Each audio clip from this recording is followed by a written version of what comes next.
station. This is Andrew Flanagan with Billboard. How do you hear me? Yes, we got you great. Okay.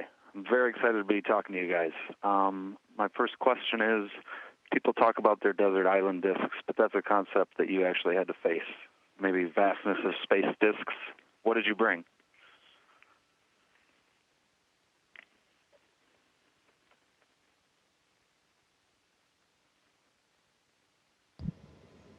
So the question is, what music did we bring? Mm-hmm. And is that what the question was, Andrew?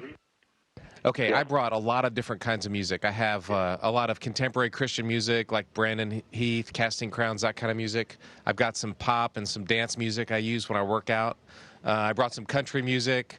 I got some classical stuff to just chill out to. So I really like a lot of different kinds of music, and it depends on what mood I'm in. It depends on what I'm doing. What about, who's that? Sorry. Yeah, that would be me, Butch. Yeah, I'm about the same. I've got some contemporary Christian, some Mercy Me, and that type of stuff. I also really like kind of the big bands, kind of movie score type music with Audio Machine and Thomas Bergerson and that type of genre as well. I listen to a lot of that. Do you guys ever fight over who gets to pick the music? No, actually, we haven't. I like his music. He seems like mine too. Who would you say has the best taste? For some reason, my guess was Elena Serova. Yeah, that's a good guess. Her and Samantha as well. Yeah, they both got very good taste in music. If you could pick one artist, alive or dead, to send into space, either to learn from the experience or just to entertain you, who would it be? I would send Brandon Heath. He's a good friend of mine. He's a contemporary Christian artist, and he was actually at my space shuttle launch, and he came to Russia, to Kazakhstan, for my launch from Baikonur a few months ago. So he's a good friend of mine. He actually wrote a song after my shuttle launch that was kind of inspired by that. So I think it would be really cool to have him up there, somebody who's an artist, who's not just a pilot, fighter pilot like me and Butch are, but somebody who could communicate the wonder of spaceflight. I think that would be really cool. I honestly could not choose one. There's so many that I enjoy. I'd be narrowing it too narrow if I were to pick one. Can't do it. Piggybacking off what you just said, how relieved are you that Chris Hadfield and his guitar aren't there anymore? Oh, we've heard Chris play many. Actually, Chris is pretty good, and he's got some songs. I mean, he's made up a couple of songs that are quite humorous as well. So we kind of enjoy that. It's not bad. Okay. Terry, you're pretty active on Twitter, but how connected are you in real time to the world below? Do you have to just take Houston's word for everything? You know, they keep us in touch pretty well. We can make phone calls when we have the right satellite connection. So throughout a lot of the day, it's possible to make a phone call if you want to do that. We get email in almost real time, so we can get messages back and forth. And there is an internet connection that is available part-time. So we do have sometimes real time connection and oftentimes almost real time. So we could stay plugged in to the Earth. You know, one of the advantages of being in space is that you can get rid of that email account on the ground, and you can get disconnected a little bit. It's actually pretty nice to not know everything going on in the last possible second. You know, it's kind of nice to be disconnected. No, I'm envious. After a long kind of period of quiet in the 90s, are you glad to see that space exploration and science in general have kind of re-entered the public imagination and conversation? I think it's awesome. And, you know, we get a chance to travel around the world and talk to students and adults, and we just get to talk to people about spaceflight. And I've never met anyone who wasn't interested in it, who wasn't enthralled by it, who didn't think it was awesome. And it's because it is. And I think there's a lot of interest in space travel. I think that in the coming years and decades, as NASA and hopefully other partner nations start to go beyond the moon and Mars and start to explore the solar system, that's going to be even more exciting. So I think it's a good time.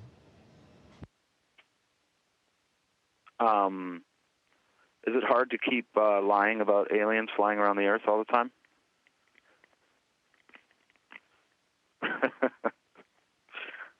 No, it's not hard at all. There's no line. I've never seen anything or even a hint of what I would think was something strange. Not that it couldn't happen, I guess, but I certainly haven't seen it. All right, I guess I'll have to take your word for that. How do you respond to people who say that space exploration and experimentation is a waste of money?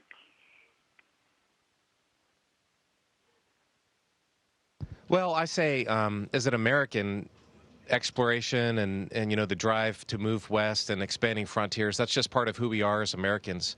And as a nation, unless we're expanding and pushing ahead, I think we're going to be retracting and contracting. So I think it's something that we need to do. It's in our national character. And by pushing boundaries and doing things that you haven't done before, you make discoveries about how to do other things that you may not have even anticipated. So there are practical benefits for folks on Earth, but there's also the national character, what I call it, just the desire to go explore that is very important. And when you look at NASA's budget, if that's what you're talking about specifically, it's much less than 1% of the federal government budget. So we do spend a lot of money, and we appreciate the taxpayer support.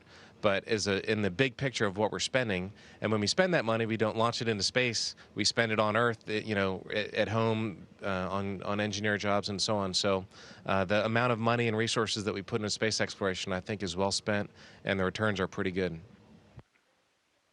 Can you talk a little bit about the experiments you're conducting up there? I know there's 4 of them, and they all sound incredibly interesting.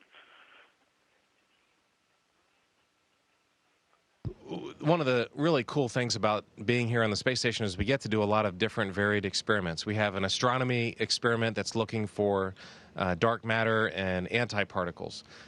We have a lot of biology experiments. I was just growing some morning glory plants, and we're going to be growing rice plants here soon. I did one, it's called capillary flow experiment, that will hopefully help future satellites be able to use every last drop of fuel, because it's so expensive to launch things into space. That's important. And that was really cool, because by changing the geometry of a container just by like 1/2 of a degree, you can get this fluid to move really quickly in different directions. And so you can change the geometry of a gas tank and make sure all the fuel gets sucked out of the gas tank. I did not ever anticipate that would happen, but in weightlessness, that's the way it behaves. I could go on and on. There's so many different experiments we're doing, but they're very interesting. Some of them provide benefits on Earth, hopefully curing diseases for humans, and others are learning about the universe that we live in. Great. I've just got one more silly question for you. Do you think that Beyonce got robbed at the Grammys this year when Beck won? Absolutely, she was robbed. No, we were very upset about that. We were talking about it for days. So yeah, we're on Kanye's side. Thank you so much. It was a real honor to talk to you. Yeah, it's our pleasure, Andrew. Thank you. Thank you very much. Station, this is Houston ACR. That concludes the Billboard portion of the event. Please stand by for a voice check from WBIR TV.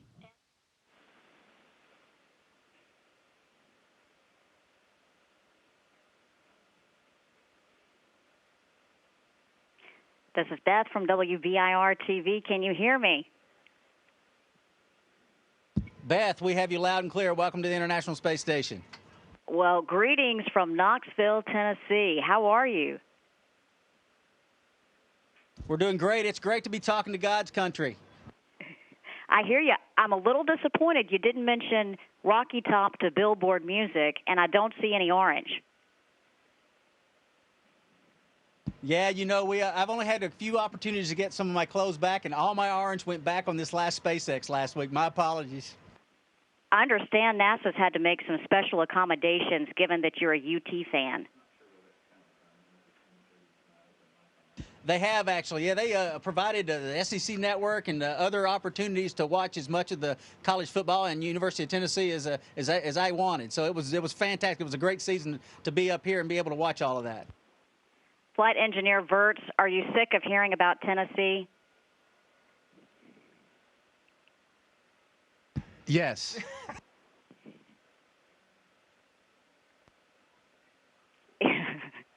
Well, you're missing, I just want you to know, missing a big ice and snowstorm here in Tennessee. So I hope things are much better where you are. Yes, I've heard. I've seen pictures. Of course, my family still lives in Middle Tennessee, and they've shown me the 2-inch thick on their cars, some pictures and photos. So yeah, the 72 degrees around the clock year-round here is really nice. Absolutely. What do you miss most about Tennessee? Obviously, your family, but the state. Yeah, I think in general, I miss the rolling hills. There's, and Houston's a great city, a great place, but it doesn't have the topography that Tennessee offers, and that's the main thing for me. I grew up with that and was used to seeing that, rolling hills everywhere you went, all the different greenery and whatnot. So that's definitely what I miss the most. Going to space, was this always the dream growing up for you in Tennessee? I guess it was something that, like a lot of kids my age, when I was a child, I thought about. It was something that entered my mind, but never once fathomed that possibly I'd be floating here with a couple of spacesuits and find another American Colonel Wirtz here and doing the things that we're getting to do. I never dreamed it would actually come true. No, it's pretty amazing. Colonel Wirtz, if you guys give me a tour of where you are, and I want to talk about the spacewalks. You have one of 3 coming up. We do, yeah. This is the airlock right here. These are our spacesuits. This is Butch's suit, and this is my suit. And we're going out on Friday. And he's going into what we call the crew lock. That's the part of the airlock where we actually go outside. That hatch that he's sitting on right now is the hatch that he will open up on Friday, and then we're both going to go out into open space. And then this hatch right here will come down and close and seal us off. And then we have a pump that'll pump the air back into the space station, most of it, so we don't waste it. And we'll be outside for planned on 6.5 hours, and but we got to get in the suits a couple hours before that, and we're probably in them for an hour after that. So you're in the spacesuit almost all day long, and it's going to be a lot of fun. Yeah, Commander Wilmore, what's the mission with these spacewalks? Well, in short, we have a future vehicles that are going to dock to the space station, and the docking adapters are going to be different. They're going to be changed. So those docking adapters, since they are different, have different power requirements, basically, and we're going to be running cables from the base of the station here out to the very end of the station where those docking adapters will be installed. And that's kind of a short answer to a lot of work, though, just running cables, and there's many cables run all over the station that we'll be doing in those 3 spacewalks. How are the accommodations there and the amenities? Oh, it's a 5-star hotel. I mean, you've got a free bed and free food, and like I said, it's 72 degrees around the clock. You can't beat it. It's fantastic. Are the 2 of you sick of each other yet? No, we've known each other for 15 years, and Terry's, like I said, he's a fine American. He's a colonel in the Air Force, and I got a great deal of respect for him. We know each other's families well, so no, I'm not tired of him at all. Hopefully he's not tired of me. And also, one thing I forgot to mention, obviously, is the view is pretty incredible. I can only imagine. Anything you want to say, Commander Wilmore, to folks in Tennessee, or anything else you want to say about the state of Tennessee and how it's shaped you? Well, Tennessee's home. I think that, the character, if I have any decent character, it came from the roots in Tennessee, and just an attitude of friendly people everywhere you go, everywhere you meet, willing to lend a helping hand. That's what I grew up with, and hopefully that's a little bit of me as well, and I can, share some of that with others. So Tennessee, like I said, it's home. It's God's country. I love it there, and hopefully one day I'll be able to come back. Any message to the Tennessee Volunteers? Absolutely. Go Vols. We got big expectations next year, and we're excited. It sounded like it was a good recruiting season for the football team, so absolutely, we're thrilled. Well, give me an idea of your daily schedule. And Flight Engineer Wirtz, you can do this if you'd like. The days. Yeah, go ahead. One of the interesting things about being here is that every day is different, and we start our mornings about 7:30 in the morning with a call down to the ground, kind of a morning tag-up planning conference, and then it goes for about 12 hours. About the same time in the evening, we end the day with another conference. And in between, They schedule us for a couple hours of exercise every day. We usually have several hours of experiments that we do. There's usually a couple of maintenance tasks to repair something or replace a piece of equipment. These last few days, we've been spending a lot of time in here getting ready. You can see right behind Butch all the equipment that we need to take outside, these cables and different tools we've been gathering. So every day it's something different. When we can, we try and sneak a look out the window and take some pictures. Unfortunately, that's usually not nearly as much as we'd like to, but every day's different. It's a lot of fun. And then in the evenings, usually we have dinner together and talk, and we hear about Tennessee. Lucky you.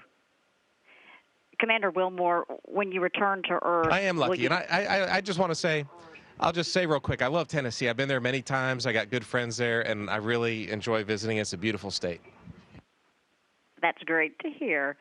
Commander Wilmore, when you return to Earth, will you come back to Tennessee, or do you live in Houston now?